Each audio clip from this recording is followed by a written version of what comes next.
বিশ্ব রাজনীতির মঞ্চে যা দেখা যায় তার বাইরেও থাকে আরেকটি স্তর। তা হলো গোপনে তথ্য সংগ্রহ, নজরদারি এবং প্রভাব বিস্তারের লড়াই। একে সাধারণভাবে বলা হয় গুপ্তচর বৃত্তি। অনেক সময় প্রশ্ন ওঠে, এই কাজগুলো কি কূটনীতিকদের মাধ্যমে হয়, নাকি আন্ডার কভার এজেন্টরা আড়ালে থেকে পরিচালনা করেন? ফারজানা মিথিলার প্রতিবেদনে বিস্তারিত। গুপ্তচর বৃত্তি নতুন কিছু নয়, বরং আধুনিক রাষ্ট্র ব্যবস্থার শুরু থেকে এটি কূটনীতি ও নিরাপত্তার একটি অংশ। বিভিন্ন দেশ তাদের জাতীয় নিরাপত্তা, অর্থনীতি এবং কৌশলগত স্বার্থ রক্ষার জন্য তথ্য সংগ্রহ করে থাকে। এখানে প্রথম যে বিষয়টি আসে তা হলো কূটনীতিকদের ভূমিকা।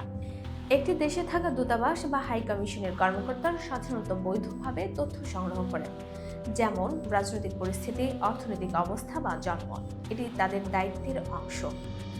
কাউন্সিল অন ফরেন রিলেশনসের মতে, কূটনীতিকরা প্রকাশ্যে উৎস থেকে তথ্য সংগ্রহ করেন এবং সেটি নিজ দেশের নীতি নির্ধারণে সহায়তা করে। তবে অভিযোগ রয়েছে, কিছু ক্ষেত্রে কূটনৈতিক পরিচয়ের আড়ালে গোপন তথ্য সংগ্রহ করাও হয়, যদিও এটি প্রমাণ করা কঠিন এবং সব দেশের ক্ষেত্রে এমন অভিযোগ মাঝে মাঝে ওঠে।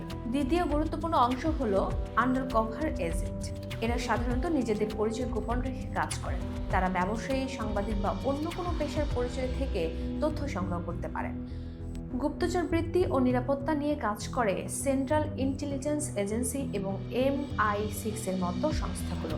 যদিও তাদের কার্যক্রম গোপন, তবে বিভিন্ন গবেষণা ও বিশ্লেষণে দেখা যায় এই সংস্থাগুলো বিভিন্ন দেশের তথ্য সংগ্রহে আন্ডার কভার নেটওয়ার্ক ব্যবহার করে। এছাড়া প্রযুক্তির উন্নয়নের ফলে গুপ্তচর বৃত্তির ধরনও বদলেছে। এখন শুধু মানুষ নয়, সাইবারের মাধ্যমেও তথ্য সংগ্রহ করা হচ্ছে। ন্যাশনাল সিকিউরিটি এজেন্সি এর বিশ্লেষণে দেখা যায়, ডিজিটাল যুগে ডেটা সংগ্রহ, নজরদারি এবং হ্যাকিং এখন গুপ্তচর বৃত্তির বড় অংশ হয়ে উঠেছে। বিশেষজ্ঞদের মতে, বর্তমান সময়ে গুপ্তচর বৃত্তি তিন ভাবে হয়: প্রকাশ্য কূটনৈতিক যোগাযোগ, গোপন স্পাই নেটওয়ার্ক, সাইবার নজরদারি। এই তিনটি একসঙ্গে কাজ করে একটি দেশের জন্য তথ্য সংগ্রহ করে। তবে এখানে একটি গুরুত্বপূর্ণ বিষয় হলো, সব তথ্য সংগ্রহই অবৈধ নয়। অনেক তথ্যই উন্মুক্ত উৎস থেকে সংগ্রহ করা হয়, যাকে ওপেন সোর্স ইন্টেলিজেন্স বলা হয়। তবুও কিছু ক্ষেত্রে সীমা অতিক্রম হলে তা আন্তর্জাতিক সম্পর্কের জন্য সমস্যা তৈরি করে, যেমন কোনো দেশের অভ্যন্তরীণ বিষয়ে গোপনে হস্তক্ষেপ বা সংবেদনশীল তথ্য চুরি করা। ওয়ার্ল্ড ইকোনমিক ফোরামের মতে, ভবিষ্যতে গুপ্তচর বৃত্তি আরও জটিল হবে, কারণ প্রযুক্তি এবং বৈশ্বিক প্রতিযোগিতা দুইই বাড়ছে।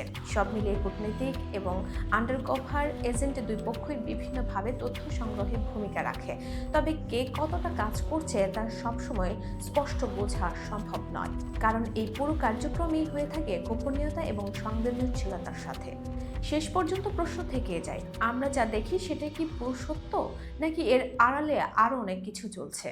উত্তর পুরোপুরি জানা না গেলেও একটি বিষয় নিশ্চিত: গুপ্তচর বৃত্তি আজও বিশ্ব রাজনীতির একটি গুরুত্বপূর্ণ অংশ এবং তা ভবিষ্যতেও থাকবে। Voice of Bangla, international desk.